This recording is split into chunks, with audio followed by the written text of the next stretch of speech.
So hi guys. First of all, thank you so much, guys. Hope everyone is doing good and safe. On behalf of Sports Dynamics, Vayu Technology, and SportsRuler, I welcome you all to the launch of a new product, Sports Dynamics, powered by Equilibrium from Vayu Technology. Today we have Ramji Srinivasan, the founder of Sports Dynamics, former Indian cricket team strength and conditioning coach. We have Karan Kanchan, the founder of Vayu Technology. So Ramji, tell us more about this partnership.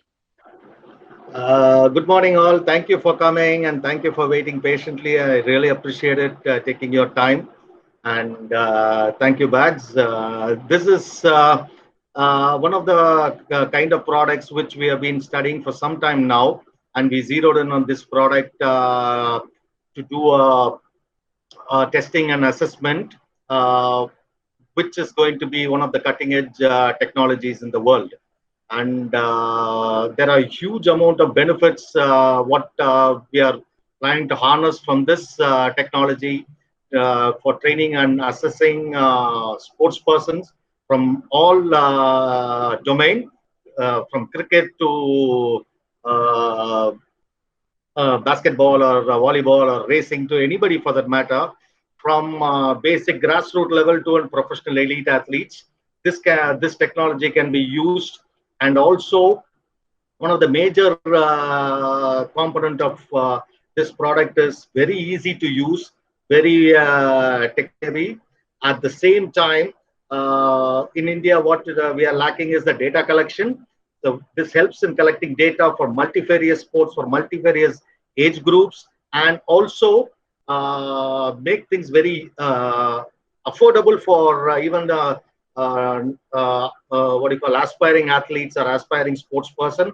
At the same time, standardizing things, data collection, depending on the sport, depending on individuals, depending on skill, which becomes very specific and specialized way of doing things. I'm sure Karan would be able to talk more about the product, the technical aspect of it, and how we ventured into this domain, from being a sportsman himself to a sports scientist based out of US. And also another thing which I like to add before Karan starts, this is completely make in India technology.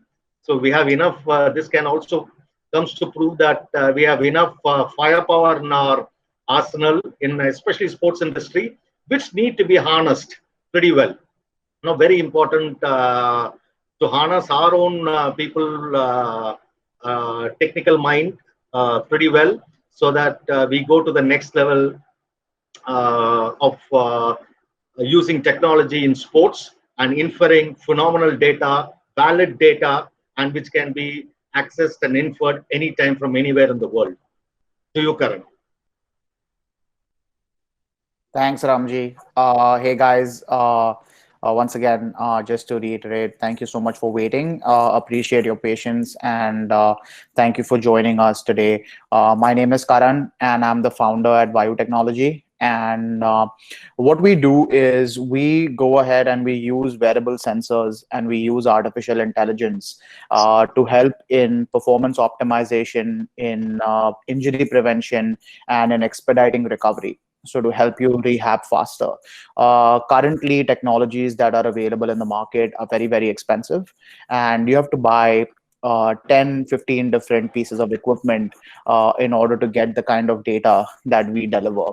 And it takes you a lot of time, it costs you a lot of money, because of which it's accessible only for the top tier athletes in the country. So what we have done is we have used very, very sophisticated machine learning and artificial intelligence powered by data coming from wearable sensors, which we place on your body when you do different activities and across multiple disciplines and different sports. And we help you understand what are the deficiencies, what are the imbalances, what needs to be improved on, so forth and so on. But the cutting edge of the technology is that we do these assessments within 5 minutes. We also give you very comprehensive diagnostic reports. It is all wired with also making exercise recommendations and prescriptions, and this all comes on your mobile phone, right? And most importantly, we do this in a cost-effective way. There's not too much manpower required because it's a DIY solution, so you can test yourself.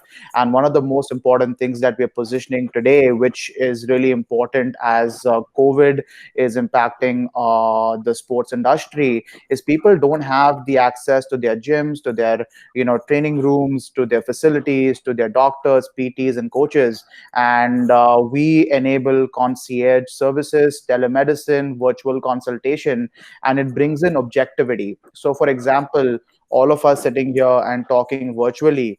Now, imagine getting empirical data, objective data while you're, chatting virtually with your client, and making sure that you eliminate human error and you eliminate the possibilities of making mistakes in diagnosis. And therefore, when you're prescribing stuff, it's very accurate. Now, all of you guys are used to some of these applications on Apple stores and Android stores that give you exercise recommendation and some fitness programs.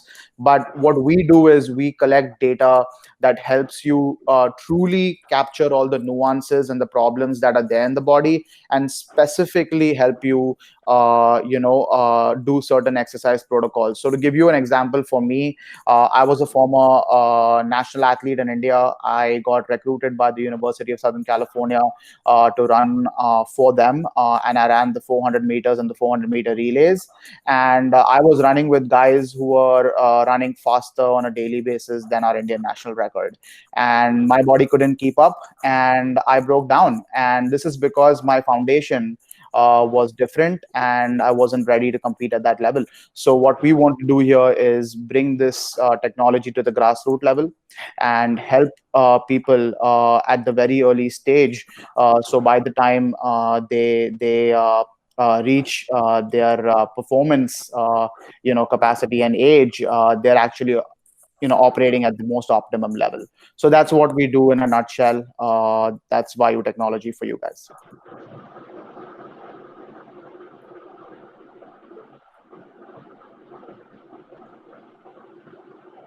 Guys, do you have any questions? It's open, guys. Another thing also like to add is trying to bridge the gap between the haves and have-nots, as Karan previously said. Some of the technology which is available in the country is only used for elite athletes. Unless or until you have a very strong foundation in the initial stages, training the only the elite athletes becomes a pipe dream.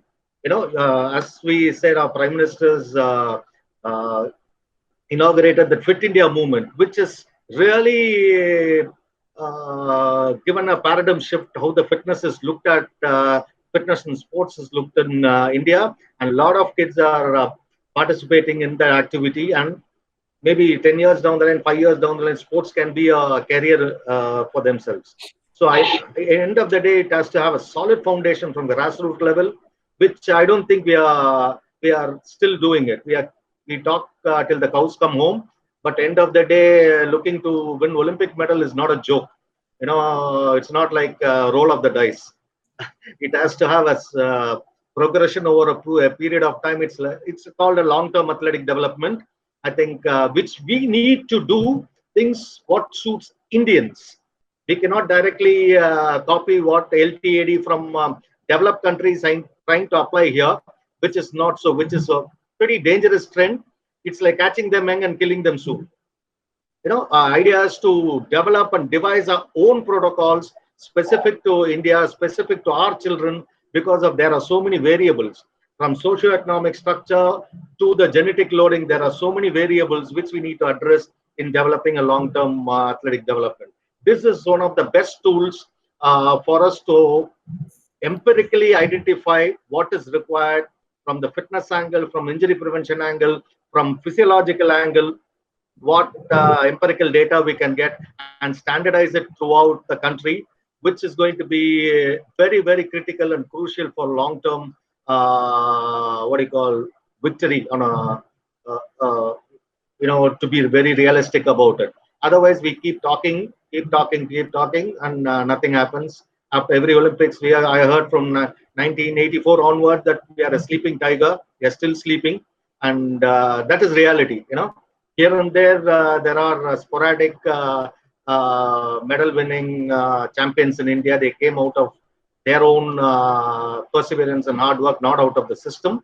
But I think we high time professionals come into the system. A lot of Indian scientists, sports scientists, and strength and conditioning specialists from other countries need to come here and develop the ecosystem. Basically, I think they are coming, and we have quite a few of them now in the country, and they are willing to give it back to our society, give it back to sport, multi-sport and for multi-sport.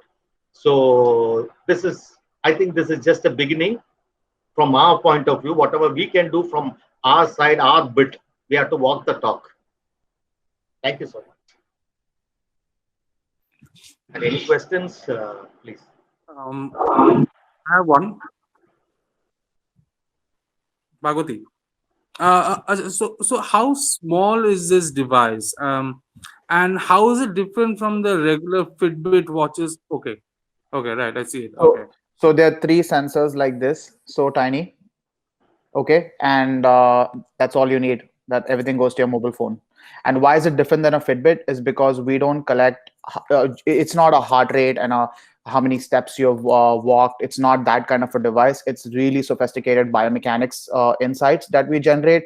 I'm talking about force development, force absorption, your gait analysis. Is your foot contacting the ground a little different on the left versus right? What kind of shoe should you buy to fix that problem? What are the different movements in the body that are impacted when you're jumping or when you're running or when you're lifting weights in the weight room? Is it your ankle, your knee, your hip, your spine? So a whole bunch of things which you wouldn't get from a wrist-worn sensor is what we offer. Completely different devices. It's not like a Fitbit in any which way or form, but it just uses the concept of using wearable sensors and some really and we collect data from different sensors in the product. Also, an idea about the pricing of this device. So good question, right? So we sell the hardware at cost, but then it's a software subscription company. So there's no really one pricing that I can throw at you. So because it's a solution, so depending on the volume of users you want to test, our pricing scales based on that. Imagine like Google Drive, right? You can buy 1 GB, 1 TB, 2 TB of storage. It doesn't matter if you use 1 KB or maximize the entire thing. You'll be paying different for different tiers. So it can go never ending. So if you tell us you want to test 10 lakh people, it is going to become an expensive solution. But what is important is this is going to be cheaper than the cost of one physical therapy session at the testing level. So for a single user to get the full comprehensive assessment done, our goal is to make sure it's cheaper than that. If you're saying that if a single user wants to just buy this thing, what is the minimum price that he's looking at? So a single user will never buy this. So it is a business to business to consumer solution. It's a B2B2C solution, which means let's say you're a clinic with a PT, or you're a strength and conditioning program with multiple clients, or you're a youth soccer club with 100 kids. You will buy the solution and then help your consumer. So it's never going to go into the hands of the end consumer. That's not where we are today. It's always a business to consumer application. Right. Thank you. Understood. Thanks. And also, I'm just adding a codicil to it. Also, we want to make it very affordable to the kids when they are testing. Those who are testing for grassroots levels. We want to make it as affordable as possible, so that everybody gets a benefit, and trying to bridge the gap, as I told you, between theory and practice, between haves and have-nots. So, Karan, how will this product benefit athletes at the grassroots level? So, in multiple ways, right? I think fundamentally, when we say grassroots, I'm imagining not only people who don't have the means in big cities, but also in remote places in the country where we have raw talent that I truly believe needs to be cultivated in order for us to really evolve the competition level in India as a whole, right? So, what that means is you just send three sensors there, whether they have a coach or they have whatever is the program that they have there, and then you can so let me step back. This is a cloud based solution. So when you collect data, let's say Ramji is my strength and conditioning coach and I'm working with him, even if I'm in Los Angeles, I can be doing my workouts here and collecting data, and Ramji can be sitting there almost in real time working with me to understand what the problems are. So I am talking about taking it to the grassroots level, because we'll have our experts who will be standardizing testing protocols, understanding what these diagnoses mean, figuring out what would be interventions and recommendations we need to provide in order to correct these problems. And then we just get the sensors out there and automate the whole thing. So every single person remotely can now start getting access to some really good cutting edge coaching, and whether it is PT or whether it is rehab. Also, that's what the concierge service is all about. We can say we just need one person to collect the data with the sensors to the coaches. It depending on the clubs. They may have 30 kids, 50 kids, 100 kids, so that one person is enough to do the testing for all. In tandem with the coaches. So it takes maximum 5 to 7 minutes to do the testing, so that you get phenomenal empirical data from this.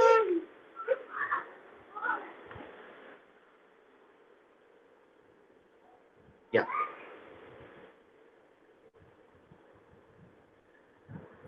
Anybody else?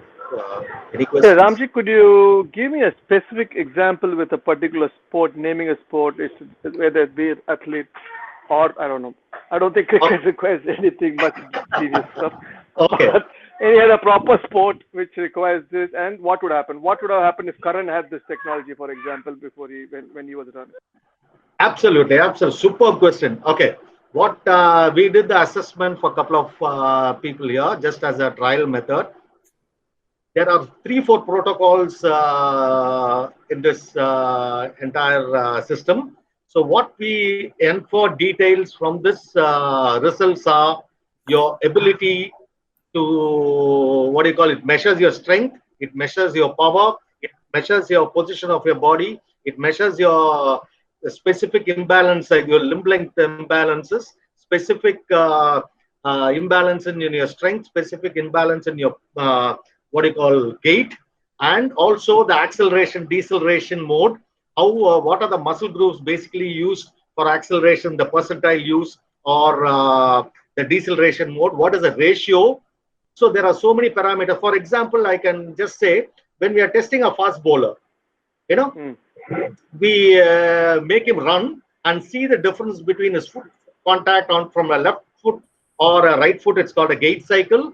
Try to that we get that inference. Apart from that, how fast he is able to accelerate to from 0 to 50 kilometers per hour, for example, and from 50 kilometers to 0, how fast he is able to decelerate. So the acceleration and the braking is very, very critical for muscle balance. That is one aspect of, especially when it comes to acceleration mode or speed mode. When it comes to strength mode or power mode, especially when they are doing the jump and landing on one feet and transferring the weight onto the other feet, that gives us a propulsion details from left foot to the right foot. What is the difference in force generated from the right, force generated from the left, and the time is spent in the air and the time is spent on the ground? So there is going to be definitely there will be a marked difference because of the skill set. So there are also the ratios, how much difference can be there in between left and right. So that ratios also would be explained. At the same time, what is this running mechanics? Whether there is enough knee drive or enough amortization phase or the body position, the spine position, all those things these details can be inferred from doing these 3, 4 tests. We don't need a force plate to do this, because force plate is going to be very expensive. So idea is to get as much as empirical data for a specific sport, especially where there is a lot of sprints or your explosive power or your strength is involved. So various angles you can measure and get the detail. So we would know the difference, especially muscle imbalance is one of the key things which causes loads of injuries.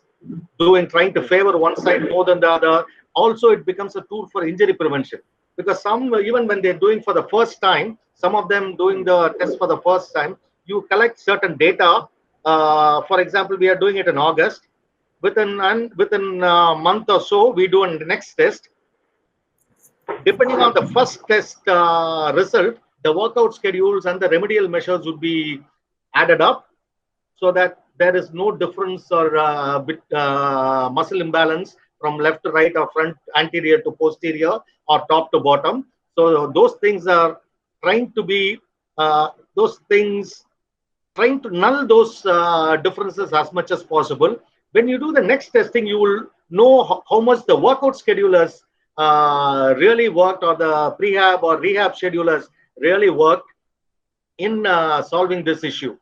Also it gives accountability. It brings in loads of accountability to the strength and conditioning coaches or the physios or sports medicine doctors, even the coaches, so that everything is clear with the numbers and with the graphs. You know where the person is progressing over a period of time. If he or she has the same problem over a period of time, there are certain types of injuries which can happen. The deficiency can be due to genetic loading also, because of genetically or structurally they are born like that. How do we correct those things is a pure art, combining with science. It trying to bridge the gap, just with the numbers and with the data collected. Okay. It can be used for any sport, for a volleyball to basketball to tennis, shuttle, any sport it can be used, because the movement mechanics are different for different sport. So ratios of muscle used for a fast bowler would be different from a ratio of muscle used for the same movement for a tennis player, or a basketball player, or for another sport. So idea is we can empirically give the ratios in sequences. Karan. So, Sriram, I just want to add really quickly to what Ramji was saying. You gave a specific example of if I had the sensors, what would happen. Let's assume that I ran 100 meters. I ran from 0 to 100 meters. It will tell me exactly what my acceleration was, when did I hit top speed, what my deceleration was. But that's not the only important part. It's about what changed in the body while those different phase changes happened. If I use the sensors and send my data to Ramji, what he would be able to recommend for me is exactly the percentage of strength and power weakness on left versus right. So he can tell me tomorrow, let's say my left is 20% weaker, whether my gait is deficient. He can tell me do 10 reps on the right, 12 reps on the left, till we can balance the things out, and then we can change the programming later to make sure we do 10 each, so that you're not injuring yourself and you're not doing any overdoing something. But at the same time, he can go to the level of understanding if my knee is a problem, my ankle is a problem, whether I need, what kind of shoe do I need? Do I need neutral shoes, or do I need pronation control shoes to fix the type of gait that I have? He can also go to understand if I'm spine is leaning forward too much, or it's going too much into extension, which would put me at lower back injury risk. So these are just 3 or 4 examples out of like 80 different things that we measure. But we on average try to eliminate at least 15 things that an organization would have to buy and invest in, and we do that with just our sensors. Okay, thanks. And you just one more. You said, I mean, your brochure, whatever that information had said, it was used in the U.S. Army. You just give us short, specific, what exactly was that? So what we do is, the U.S. Army in general, you got millions of people there, and the biggest challenge is they invest more in scalable technologies that can help them not only baseline the group, but from progression track from there on, so they can make strategic deployment decisions. They can test people pre and post deployment, pre and post a mission, to understand what are the different injuries that happened. They can recruit smarter. They can see that if this is where you need to perform and you're recruiting people, if they don't meet the standards, they're not going to invest that much money in you to get you ready for combat. So there are a lot of different strategies that we implement, but fundamentally we help them baseline their group. The baselining is very important because the US Army is different than the EPL. The EPL is different than our Indian cricket team, and our Indian Olympic athletes are different than our Indian cricket athletes. So you want to test that population for that population, get some normative values, baseline them really quickly, understand where they start, and then repeat test them periodically and progression track. So all these features are built into our software, because at the end of the day, if you train somebody just on a generic global scale, you're not going to be able to optimize performance at the way you want to be doing it. So those are some of the ways the military uses it, but some say the similar concepts carry forward into other sports. Just to give you some stats, uh, I don't know if you're familiar with biomechanics and gait analysis labs. Very high-end hospitals have these labs. They invest multi crores to build this up. But the problem is they don't even test one person a week, and it is so expensive that it becomes almost inaccessible for the mass population. And you do your testing, and the testing takes about 2 hours, and your reports come 4 weeks later. And as athletes, our bodies are changing every day. You want immediate feedback, and you want to know this evening if I go to the gym what I need to focus on, right? So those are the kind of problems that we solve immediately. And just to give you some ideas on the time that it takes us, we can test a whole team of 30 athletes under 90 minutes with a single device. Wow. Okay. With a single device. Ramji, there's one that college in Chennai, which I forgot the name, which uses the biomechanics for changing the bowler's action, right? I've been to that lab. That is in SRMC. SRM, right. So does this product has anything to do with, does it do such kind of work as well? Sorry, I couldn't hear you. Can you repeat this? Yeah, you know the SRM lab, what it does and Yeah. how it pinpoints and does for the bowling action and stuff. I've been Yes. to that lab, but does this product also help in, let's say, course correction of an action? Is that possible? A possible solution? No, for this this? is not possible. It gives you mostly not that, because they have 12 cameras or 14, 15 Okay. cameras, 15, overhead yeah. cameras, the hip shoulder separation. This gives you a complete physiological inputs, basically. Okay. What okay, muscle okay, left to okay. right, because which is very important to correct your bowling action also. Suppose you want to correct a Right. running technique, starts off for a bowler, the running technique, how do we correct the running technique unless or until we know what is the deficiency? This gives exactly the clear picture where the running technique, what angle or arm movement or a knee drive or a foot position, whether pronated, supinated, or a Morton foot, or any of those angles, or how fast he or she need to be accelerating, or the mechanics of movement. This gives a complete input on that, rather than bowling action and torsion, a lot of torque and other things involved. So that cost you nothing less than 15 crores or something. So it's Oh, yeah. pretty expensive. Oh yes, setting a biomechanics lab is massively expensive, and as Karan said, very few people use it. And what data you infer from that, it's highly technical, and you have to get the data specific to individual. There are standardizations on certain things. We cannot standardize what if somebody is going through a lower back stress fracture in England or Australia or New Zealand, South African bowler. The same thing cannot be process cannot be adapted to an Indian fast bowler. So it has to be different. It is different. So Karan may be able to explain certain things, the technical aspect of it. Sriram. Yeah. So Sriram, just to add really quickly, right? I'm very familiar with gait analysis labs that use 2 force plates and a 16 camera setup, and the same one that Ramji referenced. I'm not sure if you're talking about a similar lab, but fundamentally, these labs are confined room settings, and they measure one step or 2 steps maximum, right?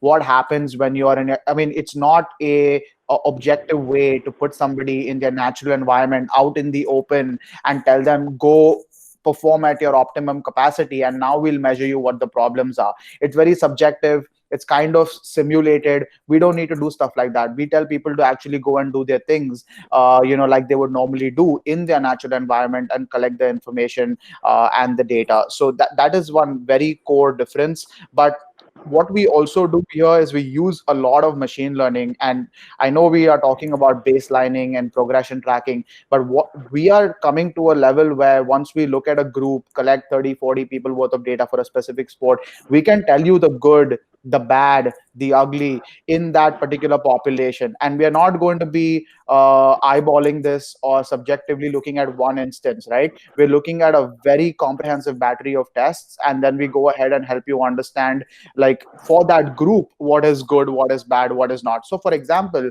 in cricket, in bowling, they're always taking off of one leg, which is always going to be stronger than the other leg. But if you're a track athlete who are running 100 meters and you have one leg that is that much stronger, I mean, that's a disaster. But for cricket, it's not. I mean, the bowler actually needs to be dominant on that one side, because that is what his sport requires him to do. So that is the detail of learning that we can do with our system. Thanks a lot, guys. So Come again? I have a small question. Yeah, sorry. Okay. Paul here. So Ramji, this is actually a collaboration. Can you let me know what exactly is this collaboration, how this is going to work for Indian athletes, and what is your take, how this happened, this collaboration even happened in the first place? Okay. Last question first. How did it happen? So Karan and me been interacting for quite some time now, maybe a year and a half. We are talking about the product. Then we tested. He came from US and did the testing for in our sports dynamics. Then we exchanged a lot of other ideas on how to go about it. And I saw a lot of synergy. And he is not just a tech developer. He has got a background on sports, and he has got a background on sports education and higher education, master's degree. So that trickled me, so that just an app developer, anybody can develop. Somebody who's in the being a subject and being objective is very difficult, and it's a very rare quality. So that is how it started, when we sat down and spoke about a lot of things, what is required for our Indian athletes, and the required protocol, the required ecosystem, what is most important. He is able to understand that, because since he is also an Indian and he knows he has worked here or did his sports here, so we can see a synergy in our thought process as far as technology goes. One. Second thing, how we are going to help the Indian athletes. Second, how we are going to help the Indian athletes is we have a protocols in place. We want to take it to the grassroots level, for all the sport, to the district levels, to the clubs, to the talk to individual coaches, to the academies. So we are setting up the process and protocols in place regarding that. And as far as data collection, as far as the technology goes and the technical aspect of it goes, from Karan's angle and from our angle, as far as implementing what is the right process and protocols in place, we don't want to leave any stone unturned. And we know he has a big country and a varied mindset. So idea is to create seminars, have a workshop to the coaches, invite the athletes from various sporting fraternity, and the coaches and strength and conditioning coaches, physiotherapists, and the other allied support staff, have a seminar or have a familiarization program and explain to them and clear the doubts, whatever they have, and also give them confidence, because end of the day, as a strength and conditioning professional, I can say that we have to be accountable for our performance. Whether it's good or bad, we should take the responsibility.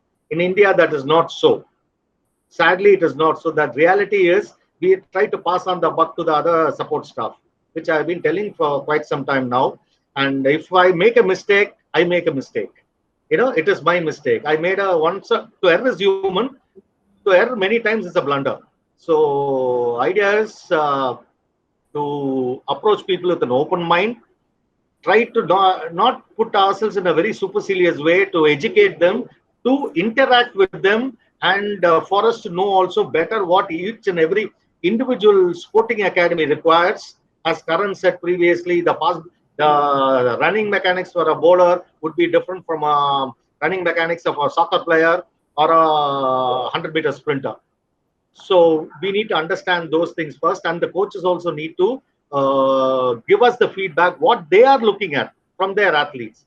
What is the performance domain they are looking at from the athletes for various age groups, so that we can bridge the gap at every level and try to avoid injuries and bring in efficiency in fitness levels to the highest, to the international standard. Very important. That's what our passage, our path to our progression is. And I think Karan wants to add something to it. So, Paul, I just want to add a couple cents to what Ramji said.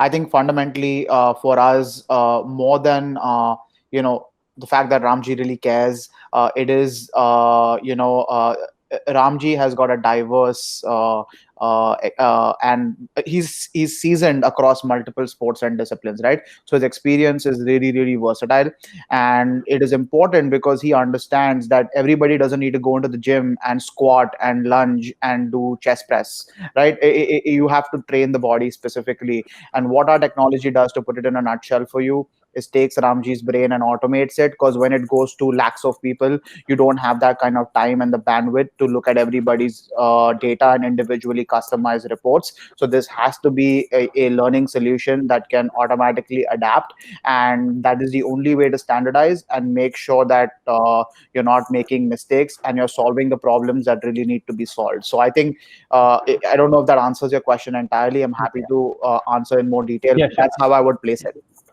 Yeah. So for Karan, so for me, one more thing is that you said is a cloud-based platform, right? Mm-hmm. So now in a village where their internet is being penetration is too less in the process, how do that data actually store? It will actually have a slag, or it will have a problem of data storing in the in unconventional spaces where they don't have internet facilities properly?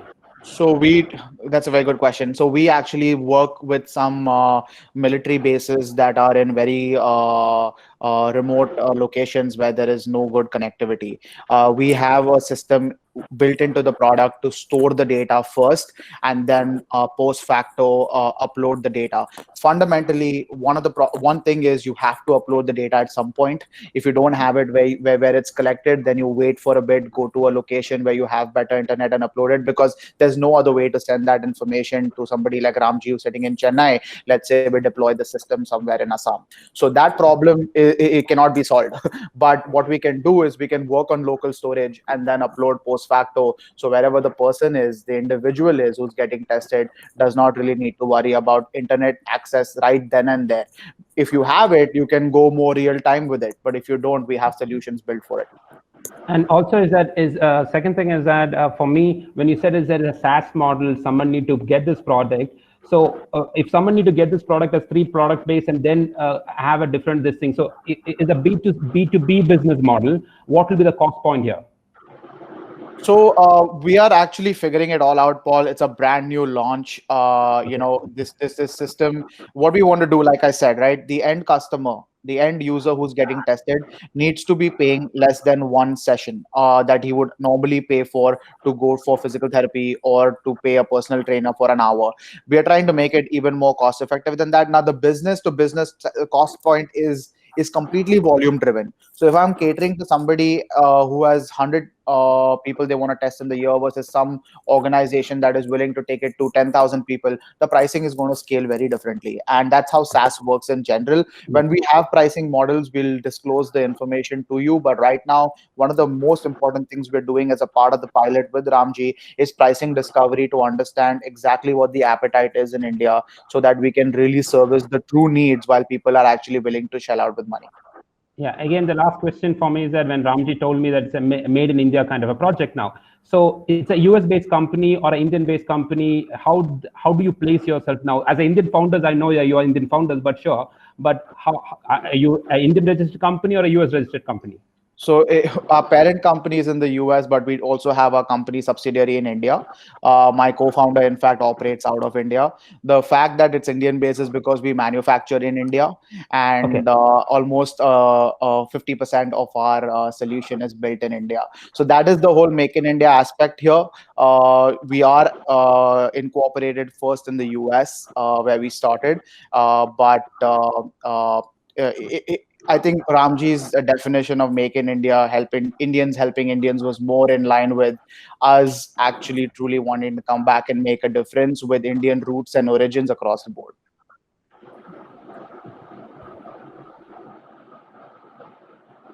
Paul, is that good? Perfectly good, perfectly. I'm okay. I have a lot of questions that I can take you out of this. Okay, sure. That's fine. I mean, I just want to make sure I answered your question.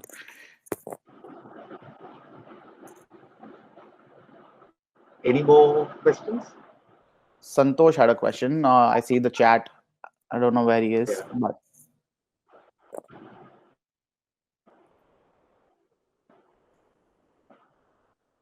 hi, Santosh. Hello. Hi.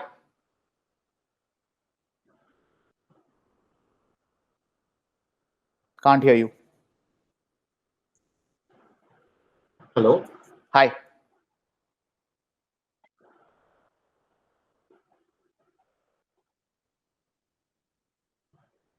Cannot hear.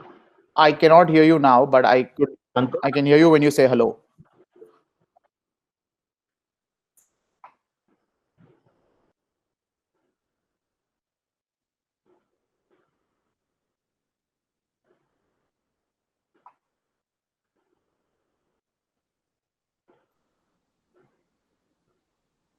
So Santosh has texted his question. He says, Ramji, it's a general question. During this pandemic, a lot of youngsters have become esports athletes.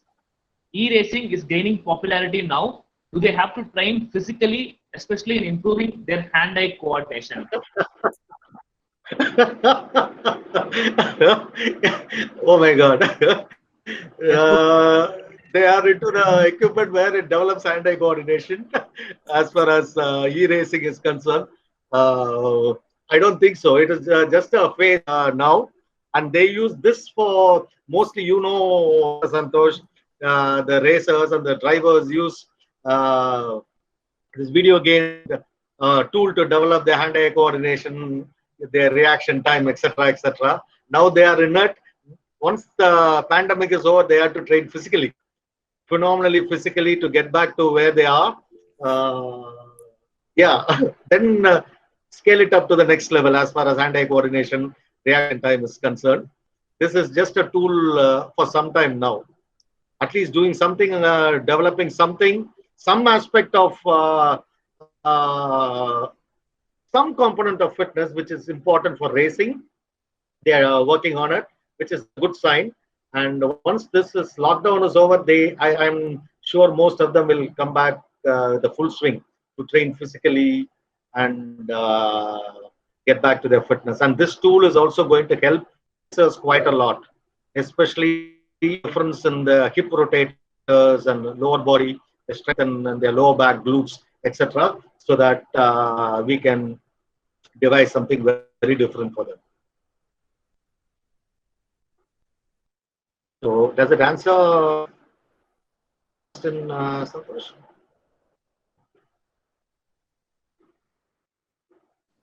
Is it okay?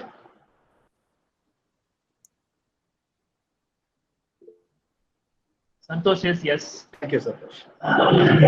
Thank you. Right. Any more questions, guys? From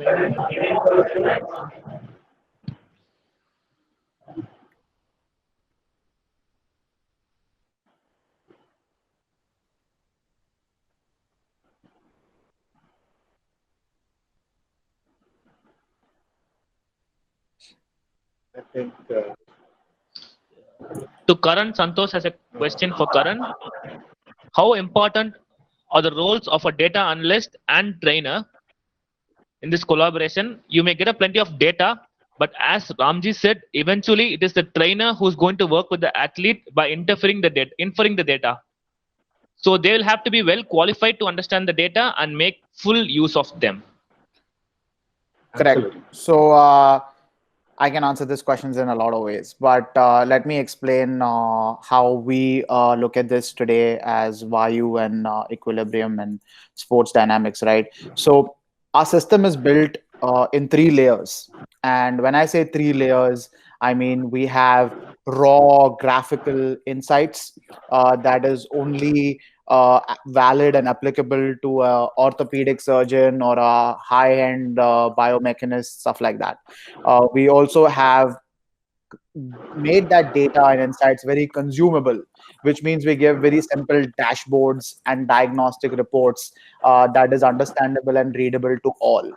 And what we have also done is we have a framework that we have built where you can automate your own exercise recommendations for the end user, which means when the user gets his report, he just knows what needs to be done. We are not in the business as Vayu Technology and Equilibrium. We're a diagnostic company. We're not in the business of prescription and training and coaching, which Ramji is. And that's where the partnership comes in, where we are going to automate Ramji's brain, right? And take this to a lot of people. I'm simplifying it, overly simplifying it, but but fundamentally, that is what we do. And just to give you an idea of you know what the data means by itself, at some point I think all of us have to understand and experience. Hello, I think there's some disturbance. Sportsologer, sports. Paul, please be on mute.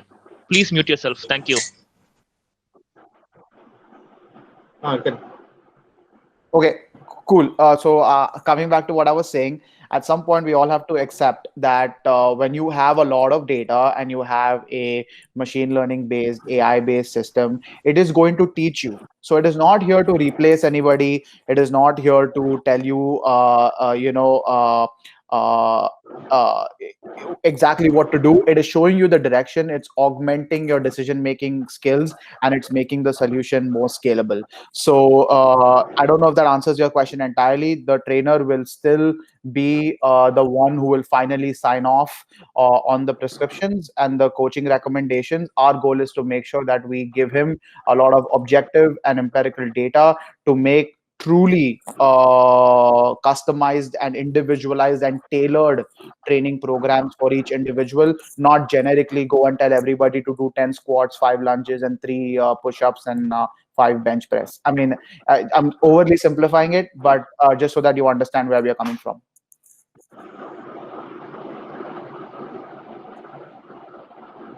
Santosh, is that answering your question? Santosh, okay? I think he'll type out at some point. Can't. Okay, Can't cool. find. Thanks, Santosh. So, yeah, end of the day, we have to marry technology at the same time to the practical application. Very critical. The faster we learn and quicker we apply these things, the results are going to be better. That's why I thought we thought it's a right time to partner with Vayu Technology and bring an equilibrium to our country, so that this is a crying need now. We felt it's a crying need, so that every aspiring athlete can benefit, not to spend too much money on their testing and assessment and protocols. So helping our Indian athletes trying to be there in over the years to come. It is not tomorrow or day after tomorrow's result or 1 year down the line. Things are going to change. We are looking at long term, so that we are doing our bit from both our ends, to our country, to our athletes. We are very clear about it, and the progression is started now.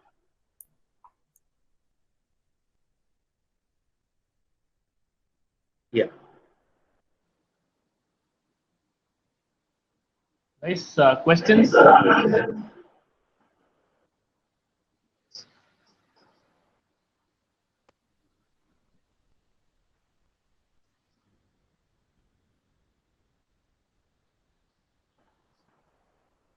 think Shriram has started his video, but he's muted. Yeah, no. Any question? Okay. I have no question, but you still watch your Cinderella Man or no? That's the only question I want to know.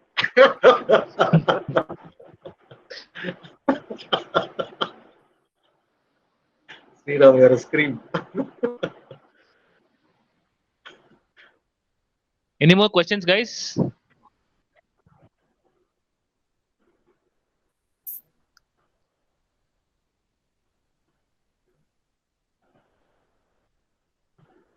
Don't see anyone typing any questions here.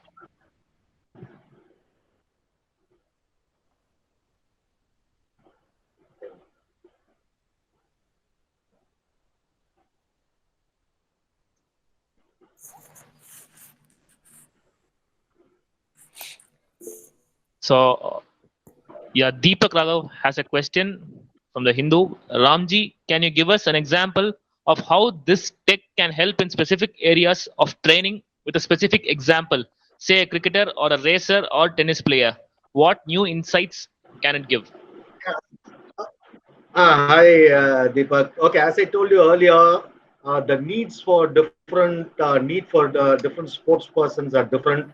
The ratios of muscles used, the ratios of movement mechanics, totally different, and they may be slight crossover in exercise patterns. What is the energy system for a cricketer used, or a muscles used for a cricketer is totally different from a racer or a tennis player or a shuttle player or a volleyball or a basketball player. So the testing protocols may slightly vary and modify according to the need and skill. And then what we infer from that is very critical. For example, racer need not have a power protocol at all. Power component of fitness need not be specific to a racer. It's more of a muscle strength and endurance and muscle imbalance can be collated. And also the running mechanics for a racer is not at all required, because he's going to be on a car and drive around, and what his requirements are totally different from, for example, a faster or a batter. There may be crossover between hand-eye coordination, reaction time, peripheral awareness, etc., from a batter to a tennis player to a race car driver. But physiologically, there is a huge difference in the need and the ratios of muscles used. For example, somebody using the anterior side of their body, the ratio, and the posterior side, this would vary according to the sport. What is the ratio of muscles used? For example, your quadriceps to your glutes, to your hamstring, to your hip flexor, to your calf muscle, or to your core, your rectus abdominis. I'm just getting slightly technical, but this would vary. The ratios of muscles used and the range of motion varies from sport to sport. What we are trying to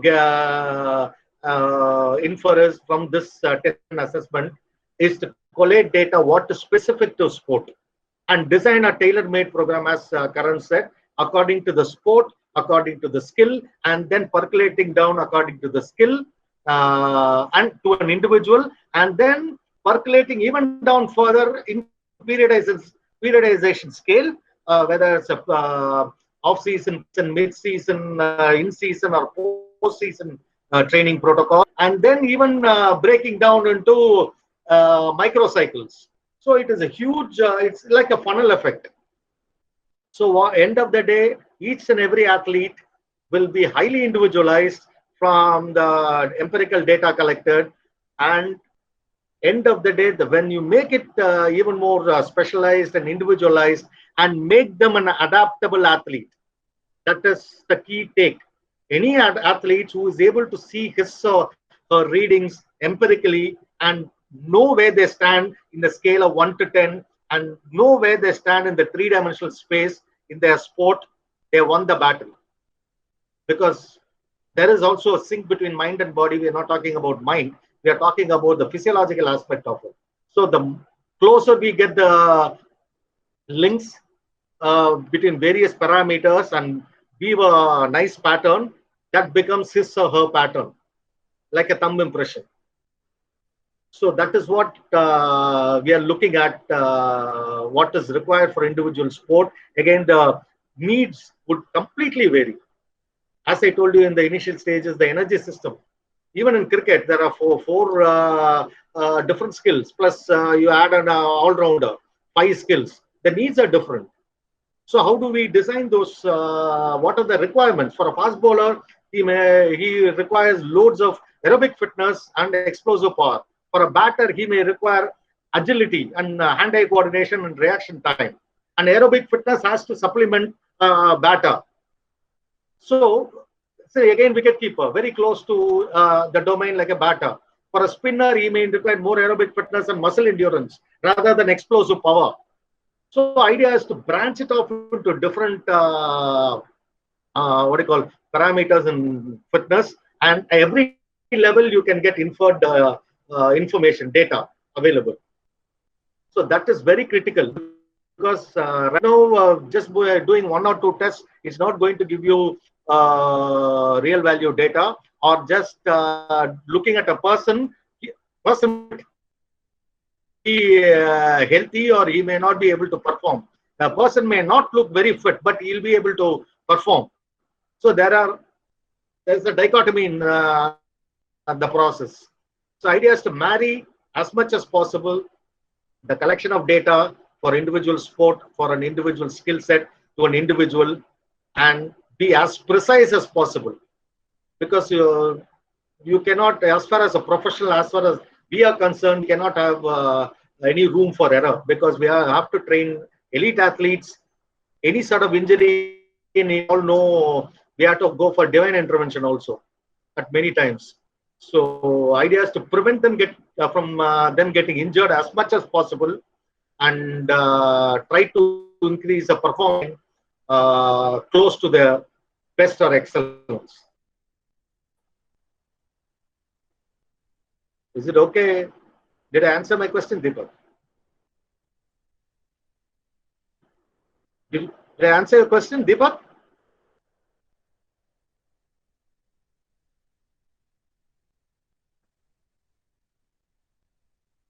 Deepak? I think he's muted. He can't hear. He said thanks. Deepak, yeah, thanks. Thank you, Deepak. Thank you.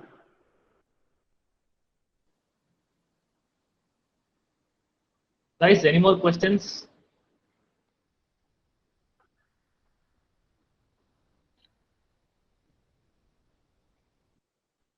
One thing I would like to say again, add on to the thing is also because different strokes for different folks. Idea is to bridge the gap between haves and have-nots in the US or any developed countries. That is what we have been doing for quite some time now, from our humble beginning in Sports Dynamics, trying to bring the cutting-edge technology so that we are not left for our solutions. Try to bring in as much as possible and try to bridge the gap between advanced developed countries and a country like us as a developing country. So this is, I think, time is coming now, and it will be ripe the days to come for sure.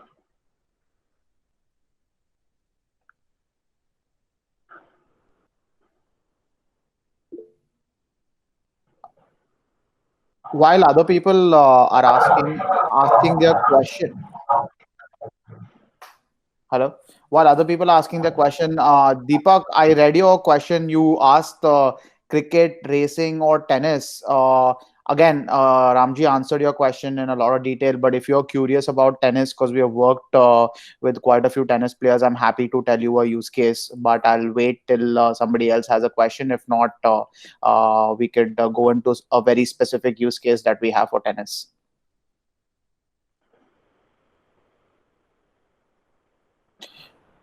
Okay, cool. So what I'll do is, I mean, think about it, right? So when a tennis player is serving, okay, he throws the ball up and then he jumps. He jumps probably using 2 feet. Then he smashes the ball and then he lands, but he lands a lot of times on just one leg, right?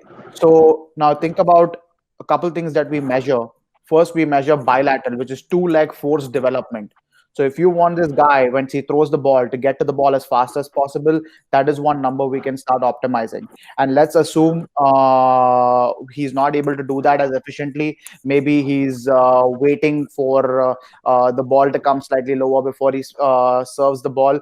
Those are the kind of things we can optimize. Second thing is, let's say, air time. How much time does he have hang? Right? Do we want to increase it? Is he jumping too much? Is he jumping lesser? We'll work with the coach to understand that and try to optimize the hang time. The third thing is he smashes the ball. Now we know if he's a right dominant tennis, hand dominant tennis player and not a left one. We will do some upper body testing as well, and we'll know. Let's say 20-25% excessive power and strength is acceptable on the right side versus the left side for a dominant player. Then we'll make sure that we see that much. If it is 50% or it is 10%, then we know it's either too strong or too weak. So we can start programming the gym workouts or the strength and conditioning workouts strategically, so we can balance it out and achieve the optimized output that we require. Finally, most of the injuries that we have seen, when they land and they're not able to absorb the force, cause that impact force, which we call, which we measure. And and by the way, I don't know, we didn't mention this, but we are a patented solution, and one of the claims in our patent is that we measure forces without force play. So when you're landing, when you're impacting, your ankle, your knee, your hip, your full body, the way it moves, it changes the way the force goes up the body. What that means is, if you're able to land softly like a cat or a cheetah, you're going to have lesser impact in your ankle, your knee, your hip. You'll stay healthier longer. If you're landing with a lot of like a thud, you're landing like an elephant, it's going to wear and tear your joints even more. So let's take into consideration single leg landing, force absorption, and we see that the person is doing well, then great. If not, then we need to figure out, how do we need to train the ankle to be a little more stable? Does he need a different shoe that will give him ankle support? Is the knee weak? So should we train some of does he have to work on overall knee strengthening exercises, or is it coming from the hip? Right? And then we address those things, and so that when he is landing on that single leg over and over and over again in a single game, we are able to now reduce the impact. The goal is, not only do we want to optimize performance, but the biggest challenge here is we're trying to also prevent injuries. We are looking at the markers that help us identify the onset and then go ahead and mitigate that ASAP, because a athlete is truly losing his capability to perform when you're actually injured. You're injured, you're setting yourself back. Okay, if you don't stay injured, even if you're not performing better, you will get better over time. It is just simple science, right? So what we want to bring into the picture here is, we work as a performance analysis as well as an injury mitigation tool. But one final example for tennis is, like, let's say when we did a baseline test when the person was healthy, and we know what the force development, the hang time, the acceleration of the racket, and the force absorption, what those numbers were when this guy was performing at his optimal capacity. Now when he gets injured, we know what to bring him back to. So if you compare me, who will go and recreationally play tennis, when I am rehabbing, you can't compare me to Leander Pace. I mean, that's not possible. So he has to be compared to himself. I have to be compared to myself. So you can, once you baseline, you can always, whenever you get injured in the future, know what your normal was. So you're coming back to that and you're working towards a goal, and you've defined that goal already. So those are the kind of things we do. And I'm telling you tennis is because we work with some players who play the sport. And I don't know if this is specific enough of a use case, but I'm hoping it does answer your question. Let me know if you want me to elaborate on something specific. Super.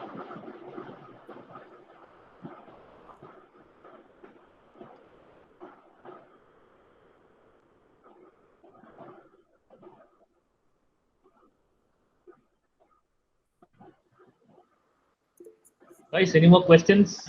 Anybody? You got it.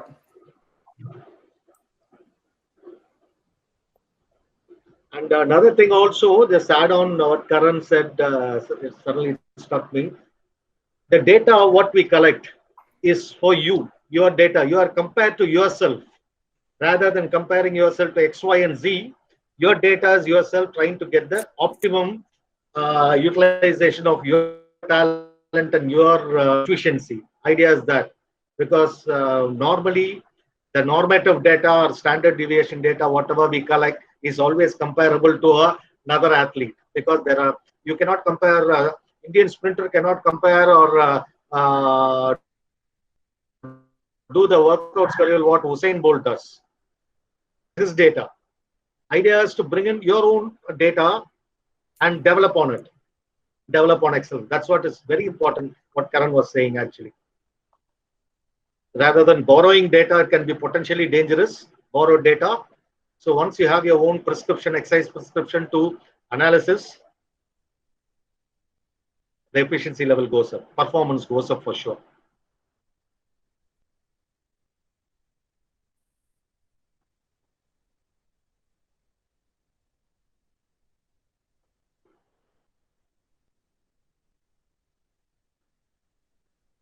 Anybody else? Guys, any more questions? I guess we are good, Ramji sir. I think. Yeah, I think you're good. Karan, yeah. Yes, Karan. Anything else you want to add? Well, no, I mean, this was great. I think some really good questions came through. I still just want to thank everyone for their time. The goal here is that we spread awareness and hope that a lot of more Indian athletes, right from the grassroots level to the top, have access to cutting edge tech. Fundamentally, what we want to do is I would love to see the Indian team bigger in size every single Olympics uh, we stay alive to see from here onwards in the future, and hopefully our medals are also in the tens of hundreds, per Olympics. So that's our goal. I mean, I failed, but I want to make sure that I can prevent the fate for other people who are actually dedicated and talented. So that is where we are coming from, and so anything that can be done to spread awareness and get people educated about what's going on. That'll be great. But if you guys have any further questions and stuff like that, I'm happy to forward my email through bags, and I'll answer every question in detail. I think I'm happy to do that. So that's probably some closing statements from my end, I guess. Yeah. I would like to thank you all for your time and patiently asking Karan and me questions, and really appreciate it. This is just a baby step towards our goal, and very keen to do loads and loads of stuff for the grassroots level, and trying to bridge the gap as much as possible. We are trying to do our best to make this happen, trying to walk the talk. And again, once more, thank you so much. And if you have any more questions, please feel free to contact me. Whatever little bit knowledge I have, like to share. And thank you once more. Thank you, Bhavati. Thank you all. And be safe, be healthy, and outdoor sessions will start soon. Thank you all so much for joining. Really appreciate it. Thank you, Vijay.